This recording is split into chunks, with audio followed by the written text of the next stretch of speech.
atributos de Dios o el conocimiento de Dios. Estamos tratando de conocer un poquito a Dios por medio de sus atributos. Los atributos son así como el carácter de Dios, lo que caracteriza a Dios o lo que hace a Dios.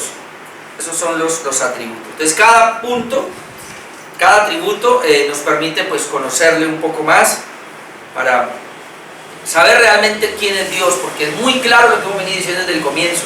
Si nosotros no conocemos a Dios, el Dios de la Biblia, el Dios de la palabra, vamos a tener una idea rara de Dios y ese no va a ser el Dios de la Biblia, por lo tanto es un Dios falso. Toda persona que tenga a un Dios que no es el Dios de la Biblia es un Dios falso. Entonces por eso necesitamos nosotros tener una claridad de quién es Dios y lo estamos mirando a través de sus atributos. Bien, yo cada mensaje he venido hablando de un atributo, pero voy a correr y voy a tratar de sacar en esta noche 3 atributos y así para que avancemos, para que corramos mejor. Entonces vamos a mirar, el primero en esta noche es acerca de que Dios es santo, o vamos a hablar de lo que se llama la santidad de Dios. Ahora, ese tema de la santidad de Dios, o que Dios es santo, muchos autores han escrito libros enteros sobre la santidad de Dios. O sea que, hermanos, esto es toda una doctrina que nos iría a llevar cantidades de tiempo. Pero obviamente yo no voy a ampliarme acá ni en un mensaje. Yo por eso quiero que corramos, porque estoy pensando a mí que tratemos otros temas lo más rápido posible. Entonces vamos a definir brevemente qué es la santidad de Dios o Dios santo.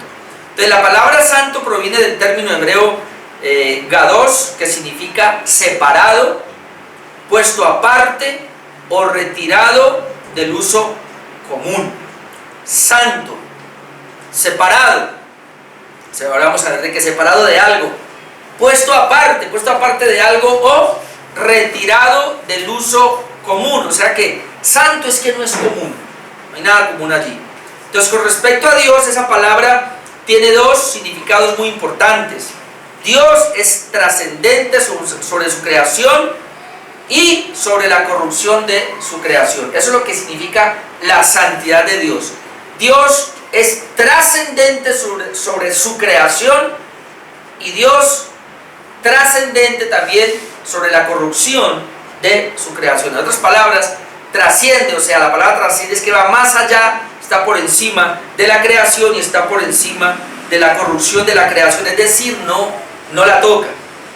Entonces Dios es trascendente entonces sobre su creación, es decir, va más allá de su creación, está sobre su creación, es totalmente distinto de ella. Dios es diferente a su creación. Es muy importante que lo entendamos. Cuando hablamos de la santidad de Dios, tenemos que entender que Dios crea cosas, creó el universo, creó al ser humano, pero Dios no es como la creación, no es como el ser humano, es distinto, va más allá. ¿Amén? Eso es santo. Dios va más allá de esa creación. Y cuando decimos que Dios trasciende sobre la corrupción de su creación, recuerden que el hombre cometió corrupción, entonces es decir, está separado de todo lo profano y pecaminoso. En otro sentido, Dios no puede pecar, Dios no se complace en el pecado, ni puede tener comunión con el pecado. Esa es la otra parte. Dios trasciende o va más allá de la corrupción del hombre. Dios no puede entonces tener comunión con el pecado, Él no lo puede tocar, Dios no puede, se complace tampoco en el pecado y mucho menos puede pecar. Entonces, eso es lo que tiene que ver con que Dios es santo o la santidad de Dios. Ahora vamos a ver los textos. Como le dije, esto es un tema muy amplio, solo quiero tocar 4 pasajes nomás en cuanto a esto de la santidad de Dios para que sigamos avanzando. Entonces, Dios no tiene santidad, hermanos. Dios es santo. Nosotros tenemos santidad. Dios no tiene santidad, Dios es santo. Primera de Pedro 1, texto muy conocido, creo que es muy importante que lo analicemos. Primera de Pedro, capítulo 1, verso 14.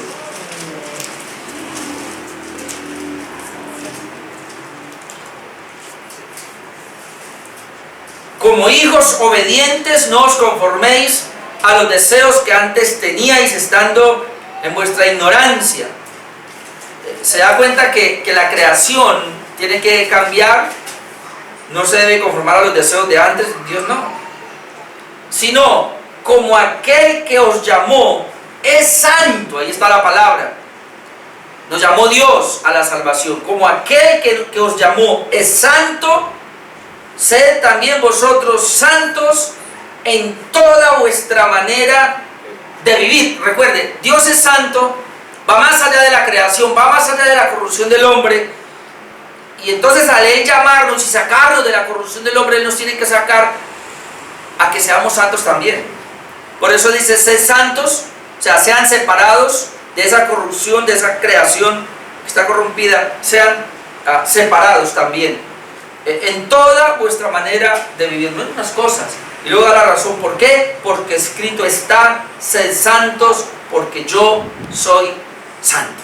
Entonces la Biblia registra una y otra vez y una cantidad de textos que nos hablan de que Dios es santo. Entonces si Dios es santo y Él nos llamó a estar con Él, Él nos llamó a ser sus hijos, Él es nuestro Padre Santo, entonces sus hijos debemos ser santos de alguna manera.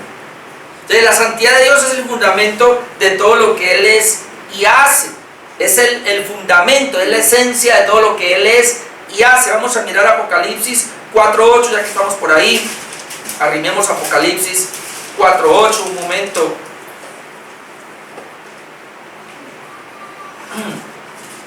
Y habla aquí de unos seres angelicales.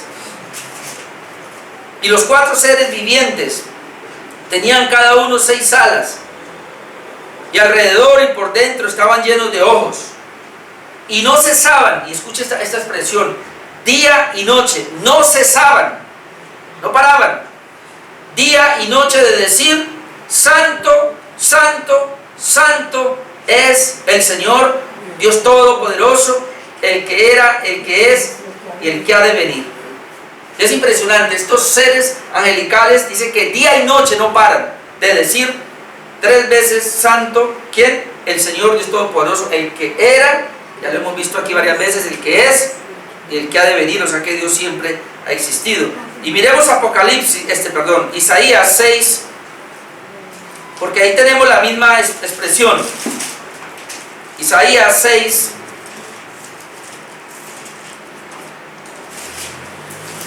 versículos 2 y 3. Está hablando de la manifestación sublime de Dios. Dice, por encima de Él, de Dios, había serafines. Son los mismos de Apocalipsis. Cada uno tenía 6 alas. ¿Ven que son los mismos? Con 2 cubrían sus rostros, con 2 cubrían sus pies, con 2 volaban. Y el uno al otro daba voces diciendo, santo, santo, santo, Jehová de los ejércitos. Toda la tierra está llena de su gloria. Aquí la santidad para Jehová de los ejércitos, en Apocalipsis la santidad para el Señor Jesucristo, Dios Todopoderoso, y se le da la misma declaración, 3 veces santo. Como dicen los teólogos reformadores, de todos los atributos de Dios, el atributo de la santidad es, no sé si el mayor, pero por lo menos podemos decir que es la esencia de Dios en santidad, que todos los demás atributos se desprenden de ahí. O sea, todos los demás atributos se desprenden de la santidad de Dios. Dios en su ser es santo, y por eso todos los demás atributos que podemos ver se desprenden de ese carácter de Dios, que Él es santo. Y por eso ellos dicen, ¿y por qué así? Porque es que de ningún otro atributo se expresa de esta manera 3 veces. O sea, nunca encuentra en la Biblia que Dios es misericordioso, misericordioso, misericordioso, que Él es perdonador, perdonador, perdonador, ¿no? Que Él es bueno, bueno, bueno, bueno. Nunca, nunca. Solamente este atributo es el único que puede decir que Él es santo, santo, santo. Pero como lo hemos dicho aquí, no es una palabra o unas frases ahí repetidas rápido, sino que más bien lo que quieren expresar, y no son palabras ni siquiera de hombres, de seres humanos, los cuales han sido llenos de corrupción, que pudieran expresarlo de esa manera, sino que son seres angelicales, seres que no han conocido la corrupción, seres que están al lado de Dios todo el tiempo, desde que Dios los creó, están con Él. Sin embargo, tienen alas para volar, y dice que tienen alas, cuando ven a Dios, dice que tienen alas para cubrirse. Y la idea es que ellos no resisten el resplandor de Dios, la majestad de Dios, la grandeza o la santidad de Dios que se tienen que cubrir. Y cuando se cubren, ellos expresan, y la idea es como una expresión de asombro. Ellos dicen, es por lo menos cada vez que lo ven, dicen, santo. Y luego, santo. Y otra, santo. Esa es la idea. De una admiración al ver a Dios de esa manera. Entonces, imagínense usted, ¿qué será la santidad de Dios? Y cuando estamos diciendo que la santidad de Dios trasciende a la creación, aún a él mismo esos seres, quiere decir que Él es totalmente, Dios es diferente a esos seres angelicales, Dios es diferente a los seres humanos, Dios es diferente a la creación, por eso la trasciende, va más allá, está por encima de ella, Él no tiene nada que ver con nosotros, Él es distinto. ¿Y qué es lo que lo hace a Él distinto? Por eso Él es santo. La palabra santo es diferente, distinto, o sea, Él es separado de nosotros. Él nos creó, pero Él no hace parte de la creación. Entonces es muy importante que entendamos eso de la santidad de Dios. Entonces hay otro texto que nos habla de que la santidad de Dios es su misma habitación, prácticamente. En Isaías, ahí estamos, entonces Isaías 57:15. Isaías 57:15, pasaje muy conocido, pero aquí unas verdades impresionantes. Porque así dijo el alto y sublime, el que habita la eternidad. Imagínense, habita la eternidad. Veíamos hace 8 días la omnipresencia de Dios, ¿no? Hace 15 días la omnipresencia, hace 8 días la omnisciencia, pero aquí habita la eternidad. ¿Cómo? Él habita la eternidad. O sea, es impresionante. Alto, sublime, cuyo nombre es el santo. Aquí sería la palabra, lo que hemos venido diciendo acá. Aquí sería la palabra, a ver si la encuentro acá. Yo le dije Kadosh. Así, no, sí, Kadosh, que es la palabra separado. Entonces aquí pudiéramos decir, Él es el separado, Él es el que ha sido puesto aparte de su misma creación, Él es el que es retirado de todo lo común o lo que es diferente. Él es el santo. Y luego dice, yo habito en la eternidad. Yo habito en la altura y la santidad. Él es el alto, pero Él habita en la altura y la santidad. Note que no solamente Dios es santo, diferente, sino que Él dice que Él habita la santidad. Es impresionante. Entonces cuando uno piensa en eso y dice que nosotros somos habitación de Dios, o morada de Dios, o templo de Dios, Él nos sacó de la corrupción, nos regeneró, nos purificó, pero nos perdonó nuestros pecados y nos hace su habitación y Él viene a morar ahí. Pero porque somos santos, porque Él nos hizo santos, de otra manera Él no pudiera estar ahí, porque Él no tiene ningún contacto con lo corrupto. Entonces dice que yo habito en la altura y la santidad y con el quebrantado y humilde de espíritu, para hacer vivir el espíritu de los humildes y para vivificar el corazón de los quebrantados. Entonces ahí habla de que Él es santo y por eso en Hebreos 2, usted puede leer después, creo que es 14, sin santidad nadie verá a Dios. O Mateo 5:8, bienaventurados los de limpio corazón, o los santos, que ellos verán a Dios. Entonces ese es el atributo de la santidad, que por lo menos quiero que tengamos presente esas dos palabras. Dios es trascendente a su creación. ¿Qué es trascendente? Que sobrepasa, que trasciende, o sea, va más allá de su creación. Y Él también trasciende la corrupción de su creación. De tal manera que para poder nosotros estar con Él, tuvo que santificarnos Él, tuvo que purificarnos. Efesios 5 es tremendo, porque dice que Él nos lavó con su sangre. Dice que por el lavamiento del agua, por la palabra de Dios, para hacernos una iglesia pura, que no tuviese manchas ni arrugas ni cosas semejantes, sino que fuésemos santos delante de Él. Y Él viene por una iglesia limpia, Él viene por una iglesia pura. Un trabajo que es de Él únicamente. Nosotros no podemos santificarnos, nosotros no podemos limpiarnos en ese sentido. Solamente Él es el único que lo pudo hacer y lo hizo por medio de Jesucristo. Ese es el tema de la santidad. Vamos con otro atributo, porque les dije que íbamos a tratar, a ver si podemos tratar cada jueves 3 atributos para ir a correr un poquito más. ¿Por qué así? Porque yo creo que en el momento que estamos ya, los atributos que llegamos del conocimiento de Dios, pues nos han mostrado más, y hay otros temas que necesitamos también conocer. El otro de esta noche es que Dios es justo, o la justicia de Dios. Vamos a hablar. Ese es otro atributo. Si ve cómo cada atributo lo define. Él es santo, separado, pero ahora Él es justo, aunque todos estos atributos van muy allí como pertenecientes el uno al otro, van casi que mezclados, pero obviamente cada uno tiene su diferencia. Entonces vamos a hablar. La palabra justo se traduce del término hebreo a sadix y la correspondiente palabra griega dikaios. Entonces ambos términos denotan la rectitud, justicia, corrección o excelencia moral. Eso es lo que significa la palabra justo. Entonces otra vez la palabra justo significa justicia, rectitud, corrección y excelencia moral. Entonces según las escrituras, Dios es absolutamente justo y siempre actúa de una manera perfectamente consistente con lo que Él es. O sea, Dios es justo y su obrar y su actuar son consistentes con su justicia, con lo que Él es. Eso es muy importante. Eso quiere decir que no hay nada equivocado, no hay nada incorrecto en la naturaleza de Dios o en sus obras. Nada equivocado. Dios justo, de ahí viene la palabra también perfecto, como vamos a ver ahora, o íntegro. No hay carcoma en Él y lo que hace tampoco es imperfecto. O sea, Él es justo, en Él no hay injusticia, y lo que hace es justo, en Él no hay injusticia. Por eso es muy delicado nosotros pretender dudar de Dios o hacerle preguntas a Dios un poco difíciles como hace la gente. Pero ¿por qué Dios? Eso es delicado, eso es peligroso, porque estamos yendo en contra de su justicia, de su obrar, de su actuar.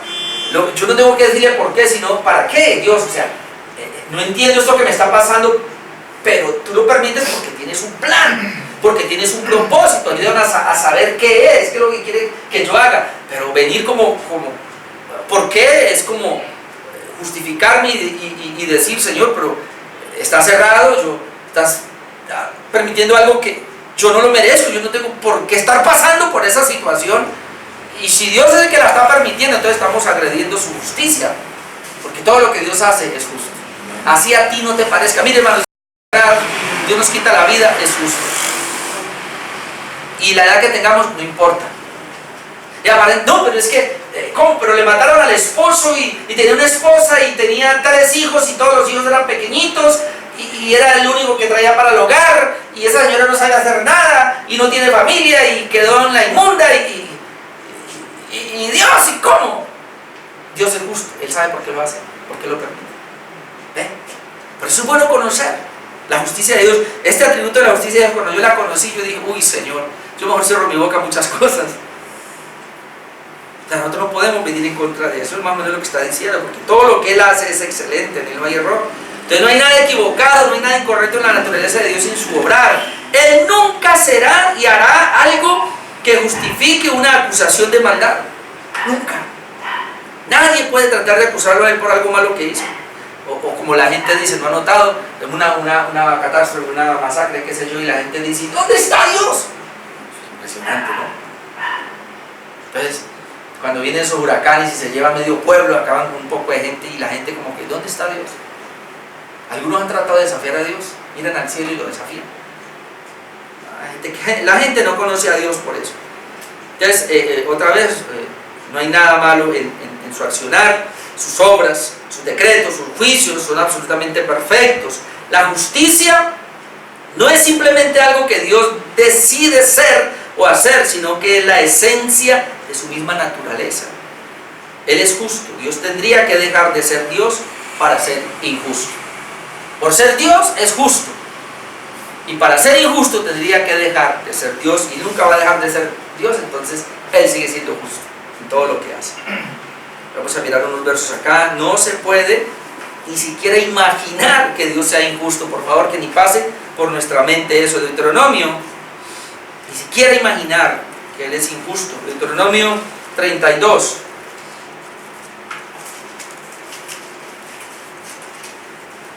Deuteronomio 32, versículo 3. Porque el nombre de Jehová proclamaré, engrandecer a nuestro Dios. Él es la roca cuya obra es perfecta, porque todos sus caminos son rectitud. perfección, justicia. Dios de verdad, y aquí está, y sin ninguna iniquidad en él. El justo es justo y recto. Dios de verdad y sin ninguna iniquidad en él. Es justo y recto. La corrupción no es suya. De sus hijos es la mancha, generación torcida y perversa.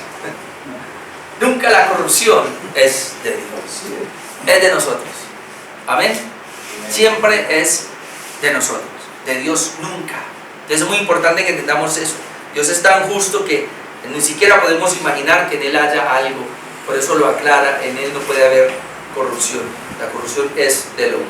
Entonces Dios todo lo hace en la tierra, en esa justicia. Jeremías 9:23, todo lo hace en justicia aquí en la tierra. Jeremías 9:23.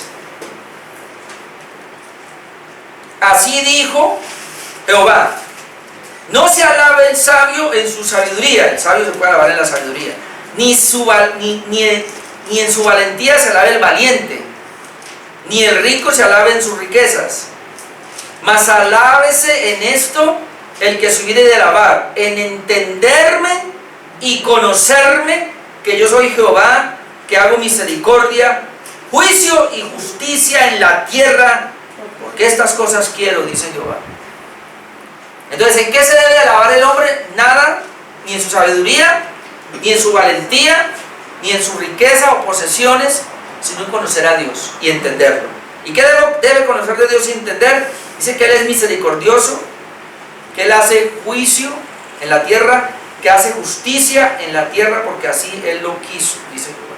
Entonces es muy importante, Él es justo y esa justicia Él la va a hacer en su creación, en este caso en la tierra. Muy importante ese concepto. Otro sería que Dios es justo y el que puede justificar al pecador que Él escogió. Entonces, el justo es Dios, nosotros somos injustos. El perfecto es Dios, la mancha es de nosotros. Pero otra vez parecido al atributo de la santidad. Si Él quiere tenernos al lado de Él, Él debe justificarnos. De lo contrario no nos pudiera tener.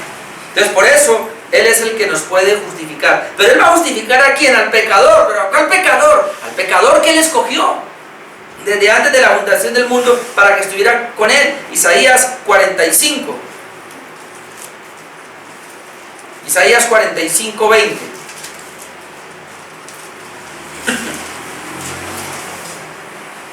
Yo le leo todo esto. Isaías 45, 20. Reuníos y venid, juntaos todos los sobrevivientes de entre las naciones. No tienen conocimiento aquellos que erigen el madero de su ídolo y los que ruegan a un Dios que nos salva. No tienen conocimiento. Proclamad y hacedlo acercarse y entren todos en consulta. ¿Quién hizo oír esto desde el principio y lo tiene dicho desde entonces, sino yo, Jehová? Y no hay más Dios que yo, Dios justo. No hay más Dios que yo. Y luego se describe cómo es Él: Dios justo y salvador, ninguno otro fuera de mí. No hay nadie más como Él. Él es justo y Él es salvador, ninguno fuera de mí. Por eso mire lo que se lanza: mirad a mí y sed salvos todos los términos de la tierra, porque yo soy Dios y no hay más. En otras palabras, Él es justo, pero Él es salvador. Entonces, ¿cómo va Él a salvar a esos que no son justos? Miren a mí y sean salvos todos los términos de la tierra. Pero ¿quiénes serán los que van a mirar? Nosotros ya sabemos obviamente que son a los que Dios capacita, a los que Dios le da la capacidad para que puedan mirar.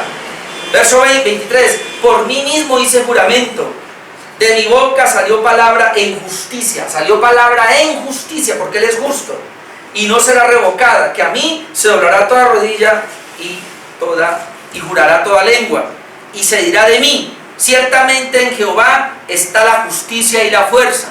Él es justo, pero en Él está la justicia y la fuerza. Por eso a Él vendrán, y todos los que contra Él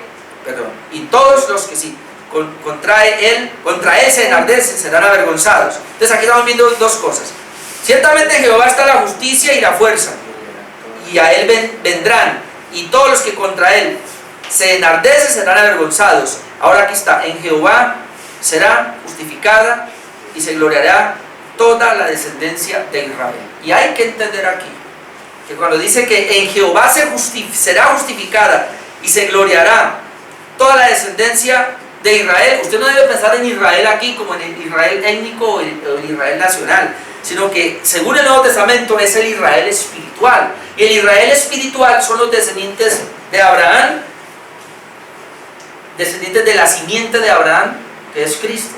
Entonces todos los que están en Cristo, sean judíos o sean gentiles, ellos son los elegidos y ellos son los justificados, y por eso Jehová los justificará y les dará la gloria. ¿Ven?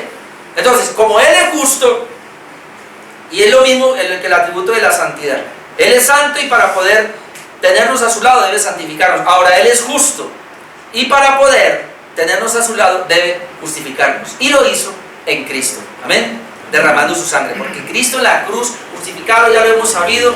Es que hay dos maneras de, no sé, de ser justificados.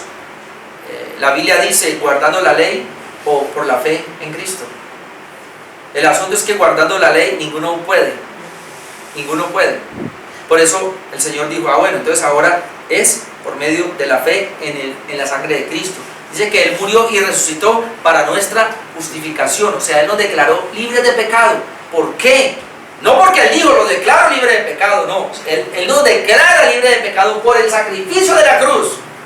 Porque en la cruz muere Jesús y paga nuestros pecados. Y cuando paga nuestros pecados nos declara libres de pecados, porque Cristo ya pagó por nuestros pecados. Entonces, en ese sentido nos justifica para poder tenernos al lado de Él, porque Él es justo. Ahora la pregunta es, ¿y cómo vamos a vivir nosotros?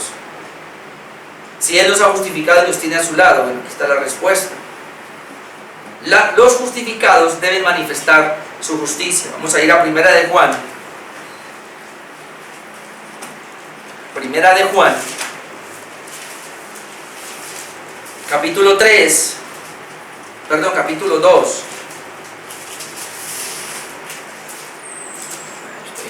Primera de Juan, capítulo 2, verso 29. Y sabéis que Él es justo.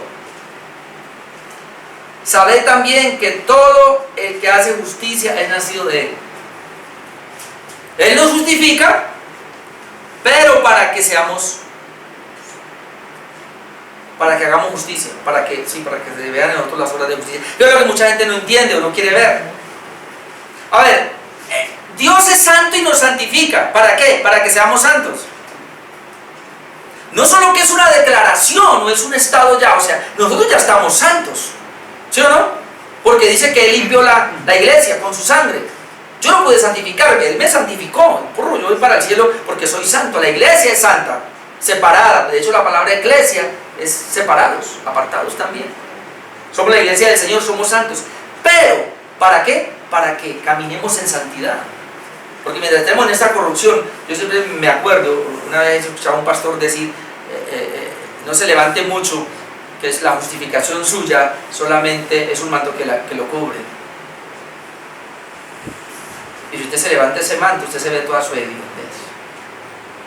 ¿Usted nunca ha pensado eso? La santidad de Dios, que nos dio a nosotros, es un manto que nos cubre y es de Él. Si Él lo removiera, ¿cómo sería yo? ¿Por qué pecamos? ¿Por qué hay inmundicia en nosotros? Porque se sabe lo que realmente somos. ¿Por qué somos salvos? Porque nos cubre una santidad que no es nuestra. La justicia es lo mismo. Porque yo soy justo, justificado, voy a ir al cielo, porque hay un manto de justicia que me cubre. Pero yo sigo siendo inmundo y sigo pecando. Si Él quitara ese manto de justicia, yo sería inmundo. Por eso, el texto otra vez. Si sabéis que Él es justo. ¿Cuántos saben que Él es justo? Amén. Sabemos que Él es justo. Ok. Sabed también. Esto es lo que algunos no quieren saber. Sabed también que todo el que hace justicia es nacido de Él. Regenerado.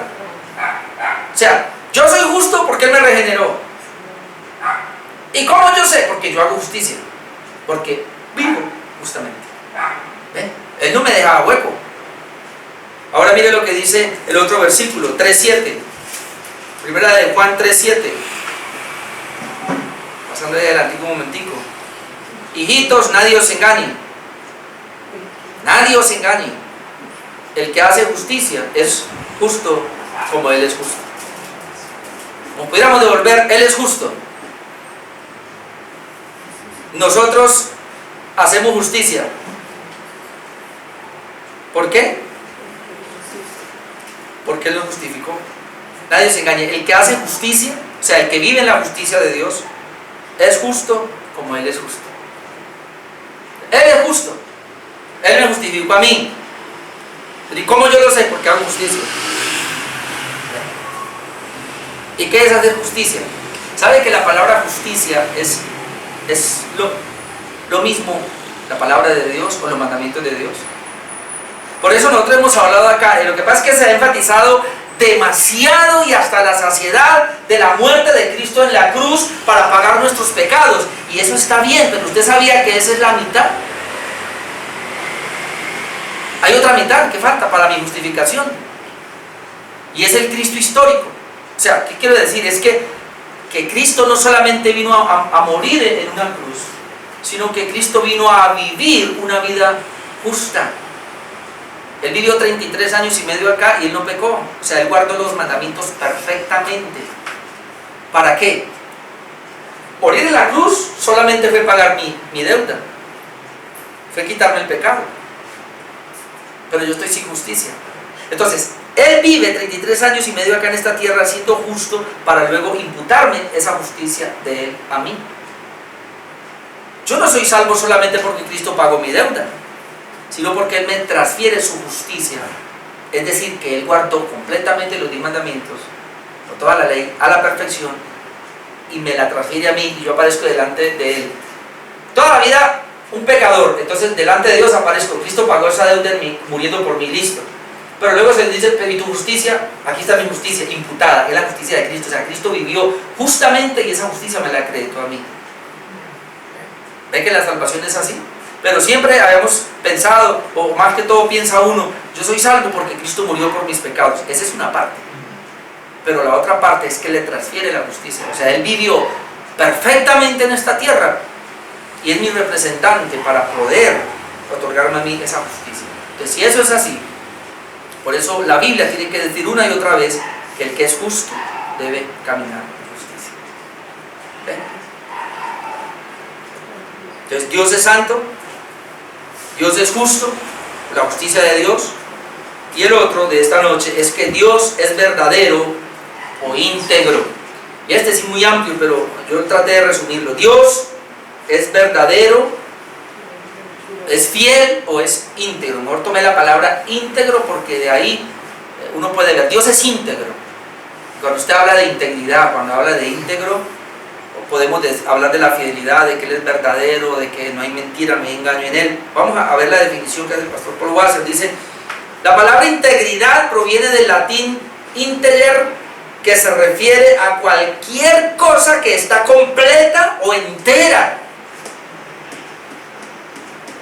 Es que la gente que hace los vasos de barro, ¿no? Ellos tienen que purificar y hasta que no quede, y miran bien y que no quede nada. Y uno lo puede mirar, pero de pronto hay una fallita por ahí. Dios no tiene esa fallita. La integridad es eso, que usted no le puede ver un defecto.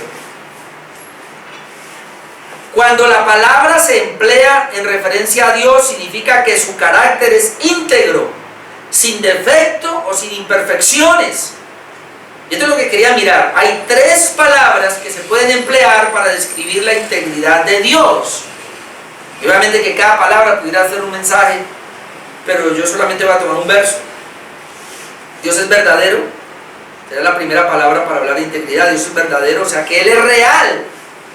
No fabricado, inventado, ni una imitación. Dios es verdadero, Él es real.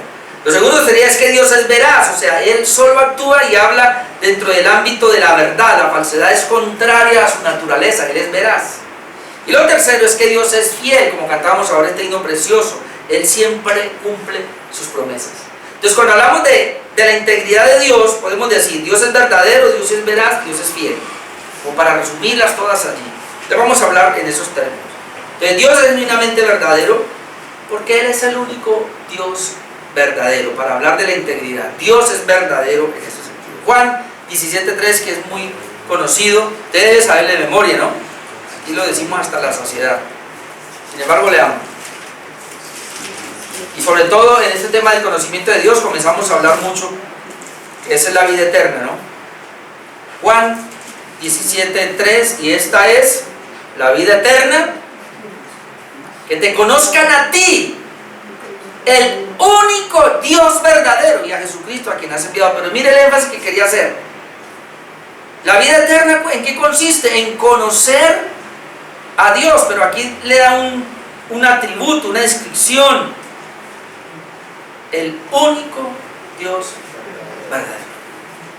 No hay más. El único Dios verdadero. ¿En qué consiste la vida eterna? Que conozcamos. Y por eso estamos hablando de esto. Al único Dios verdadero. No hay más. Por eso dice, Él es el único Dios verdadero. Por la palabra integridad toca con lo que Él es verdadero, y cuando dijimos que Él es verdadero estamos diciendo que Él es real. Él no es fabricado, o sea, Él nadie lo hizo. Él no es un invento, ni Él es una imitación, y no se parece a nadie. Por eso, cuando hay un texto que dice que el hombre fue hecho a imagen y semejanza de Dios, no podemos pretender que la imagen y la semejanza de Dios tengan que ver con que nosotros nos parecemos a Él, ¿no? Porque Él es distinto.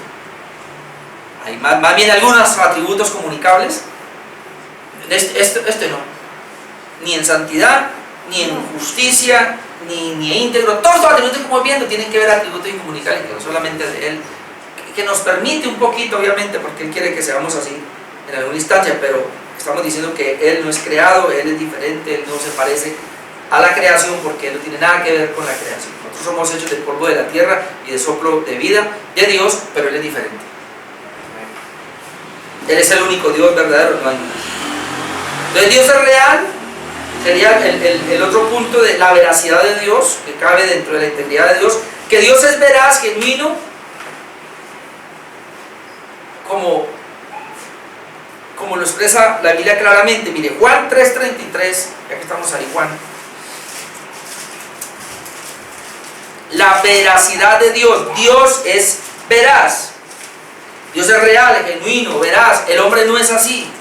El hombre es todo lo contrario. Juan 3:33. El que recibe su testimonio, este atestigua que Dios es veraz. Está la palabra para integridad. Dijimos que la palabra integridad es la misma palabra para verdadero o para que Dios es veraz. ¿Y qué dijimos de veraz? Que Él solo actúa y habla dentro del ámbito de la verdad. La falsedad es contraria a su naturaleza, es veraz. La falsedad es contraria a su naturaleza. Entonces por eso dice, el que recibe su testimonio, solamente Él, este atestiguará que Dios es veraz. Y obviamente que aquí está hablando de Jesucristo, que fue el que vino del cielo, que recibió la palabra del Padre, y por eso Él hablaba de la veracidad de Dios. Romanos 3:4, muy parecido a lo que habíamos dicho a nosotros, que de nosotros Jeremías dice que de nosotros es la mancha, ¿no? Ahora, Romanos 3:4 dice, y hablando acá pues de los judíos, y dice el 3, que pues si alguno de ellos ha sido incrédulo, su incredulidad habrá hecho nula la fidelidad de Dios. De ninguna manera, antes bien sea Dios veraz y todo hombre mentiroso, como está escrito. Entonces Dios es veraz, dice ese texto, y el hombre es el mentiroso. No es Dios, no es Dios. Siempre el hombre es mentiroso. Y el otro punto entonces, en cuanto a la integridad de Dios, Dios es verdadero, Dios es veraz, sería la fidelidad de Dios. Dios es fiel, siempre cumple su palabra. Vamos a mirar estos versículos. Deuteronomio 7. Dios es fiel. Deuteronomio capítulo 7, verso 9.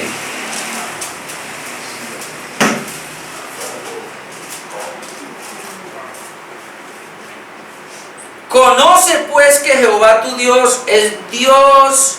Jehová tu Dios es Dios. Dios fiel. Dios fiel. Que guarda el pacto y la misericordia a los que le aman y guardan sus mandamientos hasta 1000 generaciones. Conoce pues que Jehová tu Dios es Dios. Dios fiel. Entonces está hablando de la fidelidad de Dios. Entonces cuando hablamos de la integridad de Dios, estamos hablando de que Dios es verdadero, Dios es veraz, pero que Dios es fiel. Y ahí está hablando. Fidelidad. ¿Qué dijimos de la fidelidad? Él siempre cumple sus promesas. Amén. Eso es ser fiel, fidelidad. Nosotros no. Nosotros hablamos y no cumplimos. Cuando Dios dice a las 8, ¿a qué hora llega Él? Nosotros decimos a las 8, llegamos un poquito más tarde. A mí me gusta la hora americana. Yo trabajé con unos gringos, yo le dije a usted, y siempre que íbamos a tener reunión, ellos decían, hora gringa, hora gringa. Decía, sí, hora gringa. ¿Y cuál era la hora gringa? Pues ellos llegaban siempre 15 minutos, media hora antes, y se sentaban por ahí. Y si yo llegaba 10 minutos antes o 5 minutos antes, siempre me encontraba a los gringos ahí sentados en la sala. Y yo me sentaba a hablar con ellos. Y la reunión empezaba media hora después, porque tenemos que esperar a los que llegaran, a los pastores que llegaran. Y ellos siempre, hora gringa. ¿Usted conoce gringos? La gente es muy puntual. Nosotros no. Segunda de Timoteo 2:13, pero mire. Ay, bendito Dios. Segunda de Timoteo 2:13.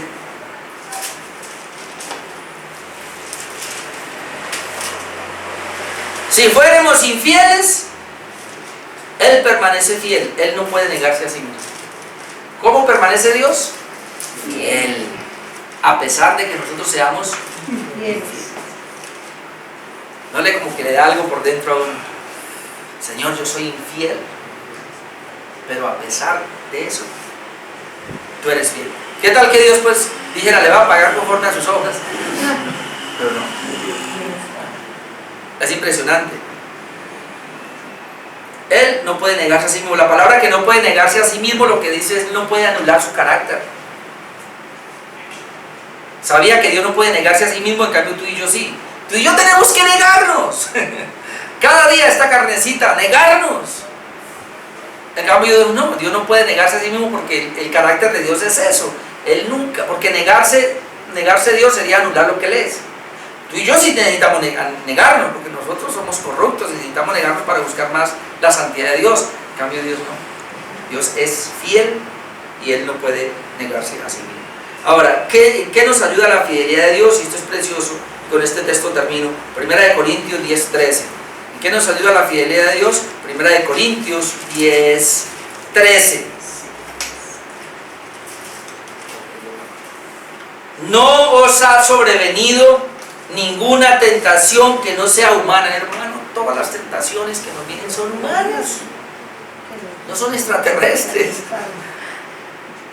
O sea que caemos por debilidad, pero o sea, las podemos aguantar. Por eso dice, pero aquí está, pero fiel es Dios. Mire cómo nos ayuda la fidelidad de Dios. Pero fiel es Dios, que no nos dejará ser tentados más de lo que podemos resistir. Este texto es tremendo porque dice que la fidelidad de Dios implica que no nos deja caer o no nos deja ser tentados, tentados más de lo que podamos resistir, hermano. O sea, Dios nos permite a nosotros una tentación y una prueba dependiendo de la capacidad que cada uno de nosotros tiene. Por eso a todos nosotros no nos va a llegar ni la misma tentación ni la misma prueba. Hay algunos aquí que les va a llegar más fuerte. ¿Por qué? Porque tienen más resistencia. Si una persona no tiene la resistencia, Dios no lo va a enviar porque entonces la mataría. Todos somos distintos, todos somos diferentes, por eso las pruebas son diferentes. Entonces por eso esa es la parte de la fidelidad de Dios, que no nos va a permitir una prueba más de lo que podamos resistir. Y aún cuando la permite y que ve como que ya no podemos, dice, sino que dará juntamente con la tentación la salida. ¿Para qué? Para que podáis soportar. En otras palabras, toda prueba, toda tentación que estemos atravesando, Dios la permite, pero a la vez nos da una salida. ¿Ve? Como cuando la gente está metida en un laberinto, hay una salida. O va en un lugar oscuro, no sé, al final del túnel, y siempre hay una luz, siempre hay una luz al final del túnel, siempre hay una salida.